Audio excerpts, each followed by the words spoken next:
ఈ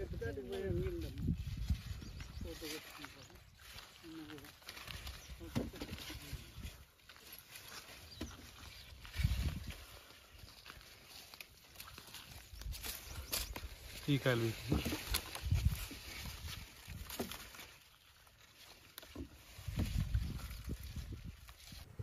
నమస్తే.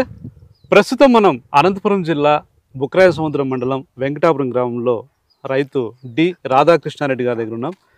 రాధాకృష్ణారెడ్డి గారు వచ్చేసి దాదాపు 8 సంవత్సరాల నుంచి డయానా రకానికి చెందిన అంజూర సాగు చేస్తూ మంచి దిగుబడులు సాధిస్తూ ఆదాయాన్ని అయితే కూడా పొందుతున్నారు. మరి అంజూర సాగు గురించి, అలాగే ముఖ్యంగా మార్కెటింగ్ గురించి ఈయన ఏం చేస్తున్నారంటే అంజూర సాగు చేస్తూ పంట పండించడమే కాకుండా సొంతంగా ఒక యూనిట్ కూడా పెట్టేసుకుని ప్రాసెసింగ్ యూనిట్ దాని నుంచి మార్కెట్ చేసుకుంటున్నారు. అంటే తాను పండించిన పంటను తానే సొంతంగా మార్కెట్ చేస్తూ మంచి ఆదాయాన్ని అయితే పొందుతున్నారు. మరి వారి మాటల్లోనే విందాం ఈ అంజూర సాగు గురించి. నమస్కారం అండి. నమస్తే. రాధాకృష్ణారెడ్డి గారు, మీరు అంటే దాదాపు 8 సంవత్సరాల నుంచి అంజీరా సాగు చేస్తున్నామని చెప్పారు. ఎందుకు ఆలోచన వచ్చింది? చాలా పంటలు ఉన్నాయి మనకి, ఉద్యాన పంటలు, దానిమ్మ ఉంది, అరటి ఉంది, చీని, బొప్పాయి, ఇన్ని ఉన్నప్పటికీ మీరు అంజీరా మాత్రమే ఎందుకు ఎంచుకున్నారు? అంజీరా మాకు చెప్పింది వాళ్ళు కాంప్లెక్స్లు లేకుండా, కొట్టే మందులు లేకుండా పండుతుంది, మీకు సత్తువులు కూడా తక్కువ, ఎరువులు కూడా తక్కువ ఎరువులతో పండుతుంది, మీరు చూడరని చెప్పి తీసుకొచ్చి. అవునా, నిర్వహణ ఖర్చు అనేది తక్కువ ఉంటుందని ఎవరు సైంటిస్ట్ చెప్పారా? సైంటిస్టులు కాదు, ఆయన కృష్ణ అని చెప్పి, అంటే మీకు తెలిసిన రైతు ఆయన ఇది ఇతర దేశాల నుంచి తీసుకొచ్చి మాకు మొక్కలు ఇచ్చినాడు. మరి మీ ఏ రకం సాగు చేస్తున్నారు? మేము డయానా రకం. ఇంకా ఏ రకాలు ఉన్నాయి? బ్రౌన్ టర్కీ ఉండదు, మామూలు నాటి ఉండదు, అవి డ్రైకి తరం కావు. డ్రై చేయడానికి మిగతా రకాలు పనికిరావు, డయానా మాత్రమే పనికి వస్తుంది. ఎన్ని ఎకరాలు సాగు చేస్తున్నారు మీరు? మేము 3 ఎకరాలు, ఇప్పుడు 3 ఎకరాలు సాగులో ఉండాలి. రెగ్యులర్ గా ఇది సాగులో ఉంది. మరి ఎలాంటి నేలలు అనుకూలంగా ఉంటాయి? ఎవరైనా సాగు చేయాలనుకుంటే ఎలాంటి నేలలు అనుకూలంగా ఉంటాయి? నేలలు ఏ నేలలైనా అనుకూలంగానే ఉంటాయి. అంటే చౌడు నేలలో కూడా వస్తుంది. రాధాకృష్ణ గారు, చౌడు నేలల్లో దాదాపు ఏ పంటలు రావు అంటే మీకు ఎవరు చెప్పారు ఇది వస్తుందని? మేము రామచంద్రారెడ్డి నేను ఇద్దరం పెట్టినాము. ఆయన తోటలో చౌడు కూడా ఉండదు, దాని నుంచి ఆ చౌడు కొంచెం మూల ఉంటే దాన్ని కూడా కలిపి పెట్టినాము. అక్కడ కూడా చెట్లు బాగానే ఉన్నాయి. ఓకే, అంటే చౌడున్న ప్రాంతంలో కూడా ఆ ఏరియాలో చెట్లు పెట్టి దాని నుంచి వచ్చిన దాన్ని బట్టి మీరు చెప్తాను. రాధాకృష్ణ గారు, మరి ఒక ఎకరాకు ఎన్ని మొక్కలు పడతాయి? ఈ విత్తనం కావాలంటే మొక్క అంటే ఎట్లా తెప్పిస్తారు? అంట్లు వస్తాయా? ఆ వివరాలు. ఒక ఎకరాకు ఎన్ని మొక్కలు కావాల్సి ఉంటుంది? ఎంత దూరంలో నాటుకున్నారు? అంట్లు ఎక్కడ తెప్పించారు? మేము అంట్లు మాకు ఆయన ఇచ్చినాడు ఫస్ట్, మళ్ళీ బళ్ళారి నుంచి తీసుకొచ్చినాము. ఆ నర్సరీ ఉంది ఒకటి, అక్కడ పోయి తీసుకొచ్చినాము. ఎన్ని మొక్కలు పెట్టారు ఒక ఎకరాకి? ఎకరాకు మేము ఇప్పుడు 500 పెట్టినాం. 500 దాకా పెట్టారు. ఓకే, దాదాపు ఇప్పుడు 1500 మొక్కలు ఉన్నాయి. మరి ఎంత దూరం పెట్టారు మొక్కకి? మొక్కకు 10x8 పెట్టినాం. ఈ లెక్కన ఎకరాకు 500 పెట్టాయి అనమాట. మరి మీరు ఇందాక చెప్పినట్లు కాంప్లెక్స్లు, స్ప్రేయింగ్లు అవసరం లేదన్నారు. అంటే పూర్తి స్థాయిలో అవసరం లేదా? ఏదన్నా అవసరం వస్తే చేసుకోవాల్సి ఉంటుంది. అంటే మొక్క అన్న తర్వాత చీడపీడలు అనేది సర్వసాధారణం. మరి మీరైతే లేదని చెప్పారు, ఎంతవరకు నిజం? వాళ్ళు లేదని చెప్పినారే కానీ ఇప్పుడు మాకు దోమ వస్తుంది. ఎందుకంటే మిగతా రైతులకు కూడా వాళ్ళకు కూడా డౌట్లు వస్తాయి. అదే కుళ్ళు, దోమ ఇవి 2 వస్తున్నాయి. మాకు అరటి తోటలు చుట్టూరు ఉన్నాయి, దాని నుంచి దోమ రొంత ఎక్కువ వస్తుంది. దాని నుంచి కొంచెం మందు కొట్టాల్సి వస్తుంది. లేకపోతే మేము తొలితో 4 సంవత్సరాలు కాంప్లెక్స్ చేయలేదు, మందు కొట్టలేదు. మొదట్లో 4 సంవత్సరాలు ఏమి వాడలేదు. ఇప్పుడు పరిస్థితిని బట్టి కొంచెం వాడాల్సి వస్తుంది. మరి మొక్కలు పెట్టేటప్పుడు గుంతలు తీసి పెడతారా, లేకపోతే ఎట్లా? దాంట్లోకి ఏమన్నా ఎరువులు వేస్తారా? సున్నం వేసి పెడుతుంటారు? ఏం చేశారు మీరు? లేదు, మేము ఎరువే వేసినాము. పశువుల ఎరువు వేసి పెట్టినాము. కొంచెం గుంతలేక సల్ఫర్ కూడా కొంచెం వేసినాము. మరి మనకి ఒక్కొక్క మొక్క ఎంత పడింది? మొక్క 32 రూపాయలు పడింది మాకు. 32 రూపాయలు. అంటే భవిష్యత్తులో దీన్ని మనం తిరిగి మనమే సొంతంగా పెట్టుకోవచ్చా అంట్లు? పెట్టుకోవచ్చు. ఉమ్. మనకు రేకులకుంట ఫార్ములు కూడా ఓ రకంగా సజెషన్ ఇచ్చినారు. అయినా కానీ మనకు ఓపిక ఉంటే పెట్టుకోవచ్చు. అవునులే, మనకి అంటే తీరిక కొద్దిగా వెసులుబాటు ఉంటే పెట్టుకోవచ్చు. కానీ దానికి మళ్ళీ సపరేట్ గా మెయింటెనెన్స్ అనేది ఉంటుంది. అదే అదే ఆ ఇబ్బందులు తట్టుకోగలిగితే పెట్టుకోవచ్చు. నాటిన తర్వాత ఎలాంటి చీడపీడలు అనేది ఆశిస్తూ ఉంటుంది? అంటే పంట వచ్చేంత వరకు మొక్కకేం రావా? పంట వచ్చేంత వరకు మొక్కకి ఏమొచ్చినా మొక్కే తట్టుకుంటుంది. మళ్ళీ దానికి మనం స్పెషల్గా మందు కొట్టాలా చేయాలా అనేది లేదు. దాని నుంచి మేము పంట వచ్చే వరకు కూడా దానిలోకి ఏం మందులు వాడలేదు. మరి నాటిన తర్వాత మనకి ఎంతకాలానికి కోత స్టార్ట్ అవుతుంది పంట? పంట మనకు 2 సంవత్సరాలకు మంచి పంట వస్తుంది. అంటే 2 ఏళ్ళ వరకు మనం తీసుకోకూడదు. ఒక ఎడన్నా కొంచెం కాయచ్చు, కాసినా కానీ అవన్నీ పీక్కోవచ్చు, లేదని కాదు. ఇప్పుడు మా తోట ఇది 2 సంవత్సరాల తోట. ఇది ఇంత మాత్రం ఉంది. పాత తీసేసి ఇది పెట్టినాం. ఇది 2 సంవత్సరం. 2 సంవత్సరం. ఒకసారి నాటిన తర్వాత మనం ఎంతకాలం పంటలు తీసుకోవచ్చు? మనము ఇప్పుడు చీని అయితే దాదాపు 25 నుంచి 30 సంవత్సరాల దాకా లేదు. ఇది అంతకాలం నిలబడలేదు. 5-6 సంవత్సరాలకు వేరుపురుగు వస్తుంది దీంట్లో. మనం ఎరువు మాత్రమే వేస్తున్నాము. దాని నుంచి వేరుపురుగు వచ్చి కొమ్మను తొలిచి కొంత ఇబ్బంది పెడుతుంది. మరి దాన్ని ఎట్లా మీరు అధిగమిస్తున్నారు? దాన్ని దాన్ని ఎల్లేసుకొని ఆ కొమ్మలేకి ఎక్కింటే ఆ కొమ్మను కట్ చేస్తున్నాం. మిగిలిన కొమ్మ ఏం బాగానే ఉంటుంది. అంటే తెలుస్తుందా మనకి? తెలుస్తుంది. ఇప్పుడు తోటలు ఏమన్నా చూడాలంటే లేవు, ఇప్పుడు లేవు. మీరు ఎప్పుడు నాటడం జరిగింది? మనము జూలై ఆగస్టులో నాటుకుంటే మేలు. అంటే వాతావరణం చల్లగా ఉంటుంది, మొక్క బతికేదానికి బాగుంటుంది. రాధాకృష్ణారెడ్డి గారు, మరి నాటిన తర్వాత ఎటువంటి యాజమాన్య పద్ధతులు ఉంటాయి? అంటే కలుపు అయితేనేమి, ఇంకా ఏమన్నా వేరే యాజమాన్య పద్ధతులు ఉంటాయి ఇందులో స్పెషల్గా? కలుపు మాత్రము అసలు తోటలో లేకుండా చేస్తాము. కలుపు మొక్కలు వాటి నుంచి కొమ్మలు, వేస్ట్ కొమ్మలు సుమారుగా పుడతాయి. సుమారుగా చెట్టుకు 20-25 వరకు కూడా పుడతా వస్తాయి ఒకటే కొమ్మకి పక్కలకు. అంటే అవునులేండి. మనకు వేస్ట్ అంటే ఎట్లా అంటారు? అవి ఎక్కువైతే మనకు కాపు తగ్గిపోతుంది, గాలి దూరదు చెట్లేకి. అందులోంచి అవి వేస్ట్ కొమ్మలు అని అంటాము. దానిలో బాగా పొజిషన్గా ఉండే కొమ్మలు ఉన్నిచ్చి మిగిలిన కొండంత నాసుగా వచ్చిండే కొమ్మలన్నీ కట్ చేస్తూ ఉంటాం. కంటిన్యూగా 2 నెలలకు ఒకసారి కంటిన్యూగా తీసేస్తాను. అవునులే, మొక్క వచ్చేది గుబురు వస్తుంది. అదే మనకు ఎన్ని కావాలో అన్ని కొమ్మలు మాత్రమే పెట్టుకుని మిగతా అన్ని ఫ్రూనింగ్ చేసేస్తాంటాం. అందులోంచి చెట్లకి గాలి బాగా దూరి లోపల బయట కొమ్మలు అన్నీ కూడా కాసేదానికి ఆస్కారం. అదే చూస్తుంటే చూడండి, ఇప్పుడు చూడండి ఫ్రెండ్స్, ఇక్కడ దాదాపు ఈ మొక్కకి 1, 2, 3, 4 ఒక 7-8 కొమ్మలు మాత్రమే ఉంచారు. మిగతా అన్ని కట్ చేయడం జరిగింది. కాపు కూడా బాగా వచ్చింది, చూడొచ్చు మీరు. మరి రాధాకృష్ణ గారు, ఇంకా చీడపీడల విషయానికి వస్తే ఎటువంటి దీనికి పురుగులు కానీ అలాంటివి ఆశిస్తూ ఉంటాయి? చీడలు కానీ? చీడలు పెద్దగా ఆశిస్తాయనేది లేదు, కానీ దోమ మాత్రము కంటిన్యూగా వస్తూ ఉంటుంది. అదే మీరు ఇందాక చెప్పారు, చుట్టుపక్కల అరటి చెట్లు ఉండడం వల్ల దోమ కంటిన్యూగా వస్తుంది. కొంచెం వాతావరణం మార్పు వస్తే కాయ కుళ్ళు వస్తుంది. సో మీ ఎక్స్పీరియన్స్, 8 ఏళ్ళ అనుభవంలో అంతే. మరి ఏం మందులు వాడుతున్నారు ఈ దోమ కంట్రోల్కి? రోకో వాడతాము, ఇంకా అటు నుంచి సల్ఫర్ వాడుతున్నాం. ఇంకంత తప్ప వేరే ఏం వాడడం లేదు. మందు ఖర్చు కూడా తక్కువే ఉంటుంది, మాకేం పెద్దగా మేము ఖర్చు అవుతుందని చెప్పడం లేదు. అదే మీరు చెప్పారు కదా ఇందాక, మెయింటెనెన్స్ తక్కువ ఉంటుందని మీ తెలిసిన వాళ్ళు చెప్పారండి. అదే మరి మనకు ఎంత దిగుబడి స్టార్ట్ అవుతుంది? అంటే ఫస్ట్ పంటకు ఎంత దిగుబడి వచ్చింది? అంటే రాను పెరుగుతుందా ఎట్లా? ఇప్పుడు చూస్తుంటే ఒక 7-8 కొమ్మలు మాత్రం ఉన్నాయి. ఇంక ఇలాగే ఉంటుందా పంట కాలం అంతా? లేదు, ఇంకా 4-5 కొమ్మలు పెంచుతాం. మళ్ళీ ఇంకో పంటకి ఇవి కట్ చేసినప్పుడు ఇవి కట్ చేస్తారా? ప్రతి సంవత్సరం కట్ చేస్తాం. ఈ కొమ్మలు ఉండవు. ఒక పంటకి ఒకసారి మాత్రమే ఉంటాయి. మళ్ళీ కొత్త కొమ్మలు తెచ్చుకుంటారు. అంటే ఇవి ఉంటే కాయవా ఎట్లా అండి? ఇవి ఉంటే దీనిలోకి ఎక్కువ కొమ్మలు వచ్చింటాయి.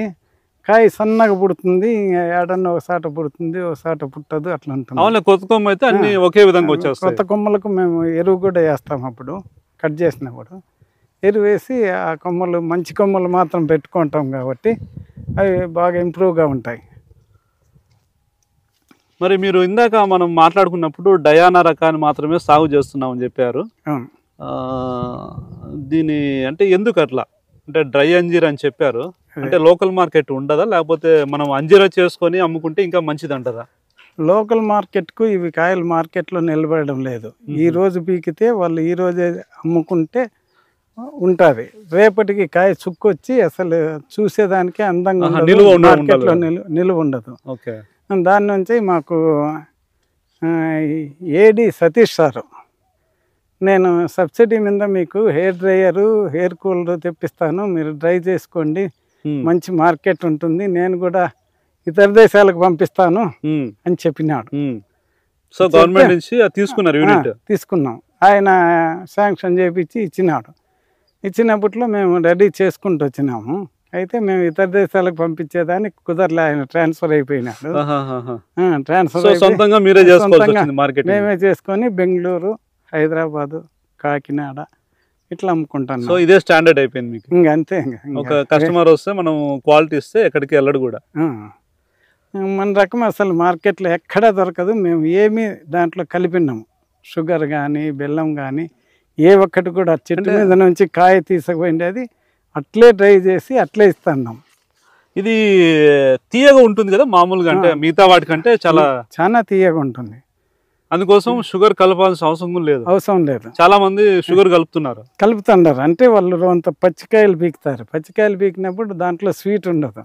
దానికోసమే వాళ్ళు పచ్చికాయలు అంటే మనం ఈ కాయలు మాగేదాకా ఉంటే కొన్ని వేస్ట్ అవుతా ఉంటాయి.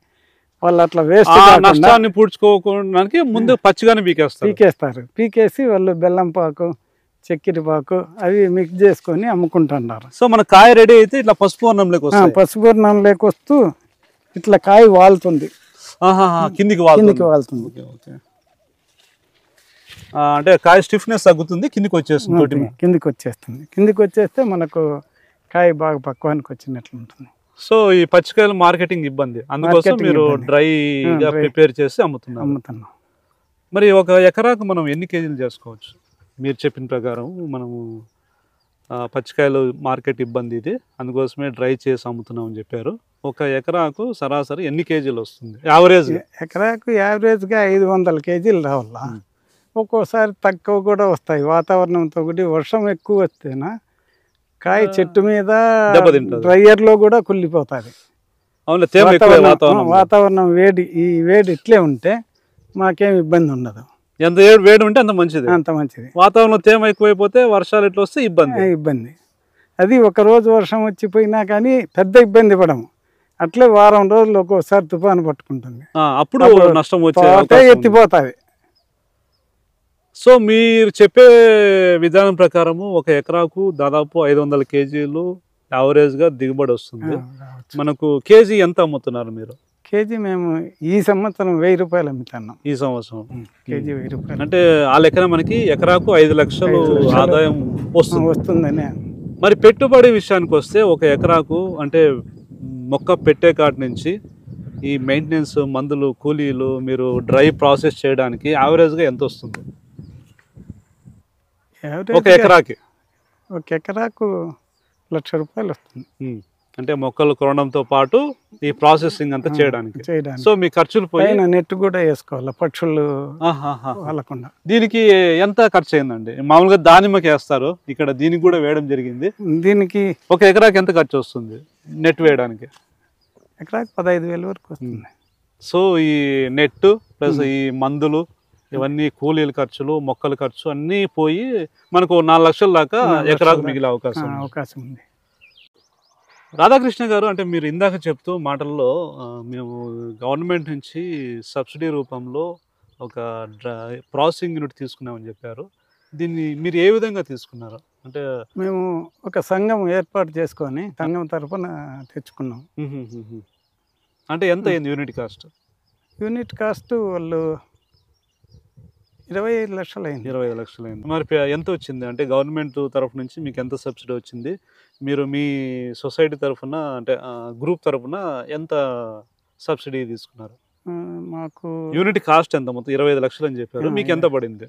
25 లక్షల్లో మాకు 15 లక్షలు సబ్సిడీ వచ్చింది. 10 లక్షలు మేము మీరు పెట్టుకున్నారు సొంతంగా. మీకు బాగా ఉపయోగంలో ఉందా? ఉపయోగంలోనే ఉంది. యూనిట్ గురించి మాకు ఆలోచనే లేదు. ఏమున్నా వాతావరణం ఇబ్బంది పెడితేనే మేము ఇబ్బంది పడతా ఉండేది, లేకపోతే లేదు. మరి ఒకసారి యూనిట్ కూడా చూపిస్తారా? చూపిస్తాం. మేము ఈ ఫ్రెష్ సరుకు పసలూరికి తీసుకుపోతా అంటే ట్రాన్స్పోర్ట్లో చాలా లాస్ వస్తుండే. అంటే తోట ఒక చోట ఉంది, యూనిట్ ఒక చోట ఉండడం వల్ల, యూనిట్ ఒక చోట ఉన్న దానివల్ల మాకు చాలా నష్టపోతా ఉంటుంది. ట్రాన్స్పోర్ట్లో డ్యామేజ్ అవుతున్నా, ట్రాన్స్పోర్ట్లో డ్యామేజ్ అవుతాండే. అందువలన మేము 2 లక్షలు ఖర్చు పెట్టి పారా టన్నల్ ఒకటి వేసుకున్నాము. మీరే సొంతం ఖర్చు పెట్టుకున్నారా? మేమే సొంతం ఖర్చు పెట్టుకుని వేసుకున్నాం. ఇది 20-40. అంటే ఇక్కడ ఏం చేస్తారు మీరు? ఫస్ట్ ఈ తోటలో తెంపిన వాటిని ఇవే మంచాలు అల్లుకొని దాని మీద 50% వరకు డ్రై చేస్తాం ఇక్కడే. సో దీనివల్ల మనకు ట్రాన్స్పోర్ట్ డ్యామేజ్ అనేది తగ్గిపోతుంది. మళ్ళీ ఎట్లా తీసుకుపోయినా డ్యామేజ్ ఉండదు. ఇట్లా వచ్చినవి ఒక్క కాయకి టచ్ కాకుండా సపరేట్గా పెడతాము. పెట్టిన తర్వాత మేము లేకోకుండా ఒకదానికొకటి టచ్ కానిము. ఇక్కడ ఎన్ని రోజులు స్టోర్ చేస్తారు? ఇది పూర్తి కాయ డ్రై కావడానికి ఇక్కడ ఎన్ని రోజులు ఉంటుంది? ఇక్కడ మేము 5 రోజులు డ్రై చేస్తాం. 5 రోజులు. ఇది 3వ రోజు. 3వ రోజుకి ఇట్లా తొట్టాలు కట్ చేసి పొజిషన్కు ఒత్తి ఇట్లా పెట్టుకుంటాం. ఇక్కడే ఒత్తడం కూడా జరుగుతుంది. ఒత్తడం కూడా చేత్తో ఒక రకంగా పొజిషన్ చేస్తాం. ఇలా అది మేసి మీరు పెట్టేస్తారేం కదా? ఇది 4వ రోజు 5వ రోజు ట్రై చేస్తాము. అటు నుంచి తయారైనవి ఇట్లా బాక్సుల్లో తీసుకొని ఈ ట్రేల్లో తీసుకొని యూనిట్కి తీసుకొని పోతాం. అక్కడ వీటిని పూర్తి స్థాయిలో చేయడానికి ఎన్ని రోజులు పడుతుంది? అక్కడ 4 రోజులు పడుతుంది. ఇక్కడ మేము 3 రోజులు పెడతాము. 3 రోజులు పెట్టిన తర్వాత కోల్డ్ స్టోరేజ్లో పెట్టుకుంటాం. మాకు ఆర్డర్ వచ్చినప్పుడు దీన్ని తీసుకొచ్చి మళ్ళీ హీటర్లో 1 గంట సేపు పెడితే మెత్తగా అయితే. ఎందుకంటే ఇక్కడ కోల్డ్ స్టోరేజ్ లో బాగా చల్లగా గట్టిపడి ఉంటాయి. కొద్దిగా మళ్ళీ 1 గంట సేపు పెడితే కొద్ది సాఫ్ట్నెస్ వస్తుంది. అప్పుడు మేము ప్రెస్ చేసి ప్యాకింగ్ చేసి అమ్ముతాం. రాధాకృష్ణ గారు కోల్డ్ స్టోరేజ్ కూడా చూపిస్తారా? చూపిస్తాం.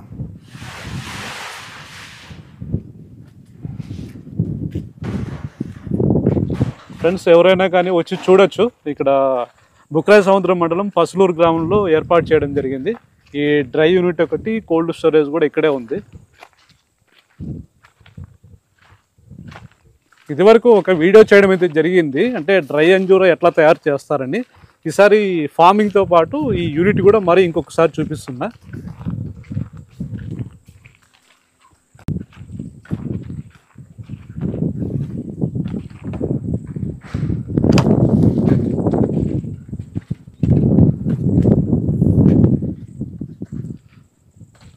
ఇది కోల్డ్ స్టోరేజ్ యూనిట్ ఇదండి.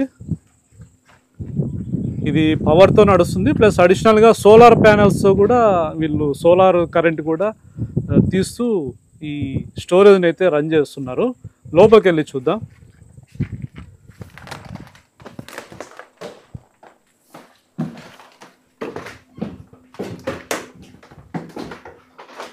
ఎనిమిది అడుగులు 15 అడుగులు ఉంది. ఇది 5 టన్నుల కెపాసిటీ ఇది.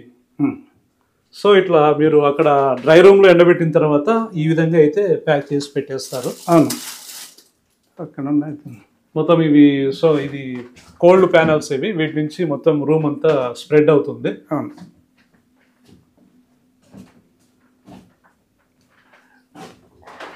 సో ఈ విధంగా 10 కేజీలు చొప్పున వీళ్ళు ప్యాక్ చేసి పెట్టేసి ఇంకా కస్టమర్స్ వచ్చే ఆర్డర్ పట్టేసి వీళ్ళు రెడీ చేసి ఇస్తారు. ఇది ఫుల్లీ ఆటోమేటిక్, పవర్ పోతే సోలార్ బ్యాకప్తో ఇది రన్ అవుతుంది. ఇంకా ప్రెస్సింగ్ రూమ్కి వెళ్ళి అది కూడా చూద్దాం.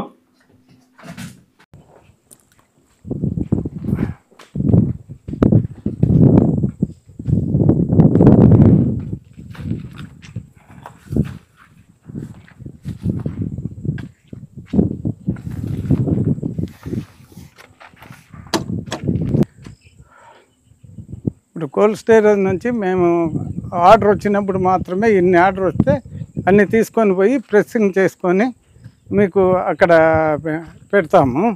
అంతవరకు దాన్ని కూడా చూపిస్తాము, ప్రెస్సింగ్ మిషన్ కూడా చూపిస్తాము. పైపు మరి రాధాకృష్ణ గారు ఎవరన్నా కొత్తగా సాగు చేయాలనుకుంటే రైతులకు మీరు ఇచ్చే సలహాలు ఏంటి? చేసుకోవచ్చా లేదా? మీ అభిప్రాయంలో 8 ఏళ్ళ నుంచి మీరు అంజీరా సాగు చేస్తున్నారు, డయానా రకానికి సంబంధించి. రైతులు ఎవరైనా చేయాలనుకుంటే మీరు ఇచ్చే సలహాలు? ఎవరైనా చేసుకోవచ్చు. ఇప్పుడు మేము చేసే సరుకు మేము ఎక్కడా పంపించడం లేదు, చేయడం లేదు. ఈడే సేల్ అవుతుంది, ఆన్లైన్లోనే అయిపోతుంది.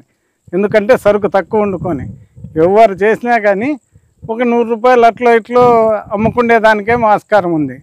అయితే కాయలు పీకి మనం ఎయిర్ కూలర్లో డ్రైయర్లో పెట్టి ఈడ పెట్టేదానికి చాలా సున్నితంగా ఉంటుంది. ఆ సున్నితంగానే వాళ్ళు వాడుకొని చేసుకోవాలి. చేసుకుంటే ఏం ఇబ్బంది ఉండదు. రాధాకృష్ణ గారు, ఇప్పుడు మనం పచ్చికాయలు అమ్ముకుంటే లాభసాటిగా ఉంటుందా, డ్రై చేసి అమ్మితే లాభసాటిగా ఉంటుందా? మనం ఇప్పుడు డ్రై చేసుకొని అమ్ముకుంటేనే బాగా లాభసాటిగా ఉంటుంది. పచ్చికాయలు అమ్ముకుంటే 10 కేజీలు మనకు 500 వస్తుంది. అంటే ఒక చెట్టుకి యావరేజ్గా 10 కేజీల దాకా వస్తే 10 కేజీల్లో మనకు 500 వస్తుంది. అంటే 50 రూపాయలు చొప్పున అమ్మినా కూడా అది లేకుండా డ్రై చేసుకుంటే కనీసం 1.5 కేజీ గ్యారంటీ వస్తుంది. 1.5 కేజీ వస్తే మనకు 1400-1500 వస్తుంది. సో లెక్కన కొద్దిగా రిస్క్ ఉన్నా కూడా డ్రై చేసి అమ్ముకోవడం మంచిది. సో యావరేజ్ గా మనం అన్ని ఖర్చులు పెట్టుబడులు అన్ని పోయి ఎంత తక్కువ ఉన్నా హీనపక్షంగా ఎకరాకి 4 లక్షలు అయితే మిగులుతుంది. 4 లక్షల వరకు మిగులుతుంది.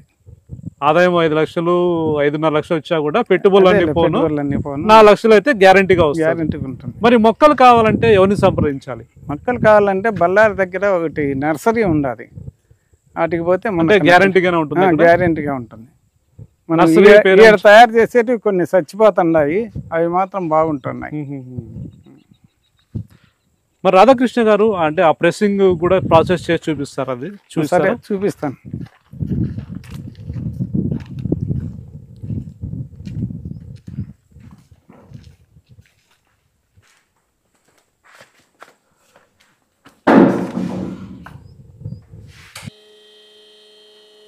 కోల్డ్ స్టోరేజ్ నుంచి తీసుకొచ్చిన తర్వాత మేము ఇక్కడ ఆర్డర్ ప్రకారము ఎన్ని కాయలు కాల్చింటే అన్ని కాయలు ప్రెస్సింగ్ మిషన్లో ప్రెస్ చేసి ఇస్తుంటాం.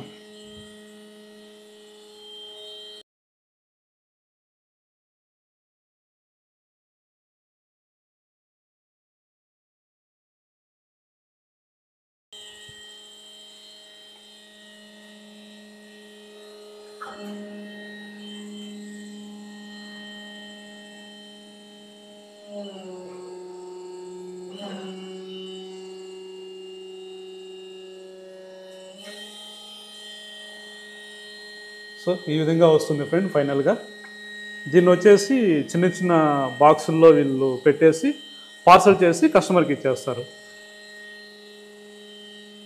ఇది ఎటువంటి కెమికల్స్ లేకోకుండా, అంటే అడిషనల్గా వీళ్ళు షుగర్ కానీ బెల్లం కానీ ఆ పాకులో కలుపుకోకుండా డైరెక్ట్గా చెట్టు మీద కాయనే వీళ్ళు ఈ విధంగా ప్రాసెస్ చేస్తున్నారు. చాలా స్వీట్గా ఉన్నాయి ఇవి. డయానా రకానికి చెందిన మాత్రమే ఈ స్వీట్నెస్ వస్తుంది.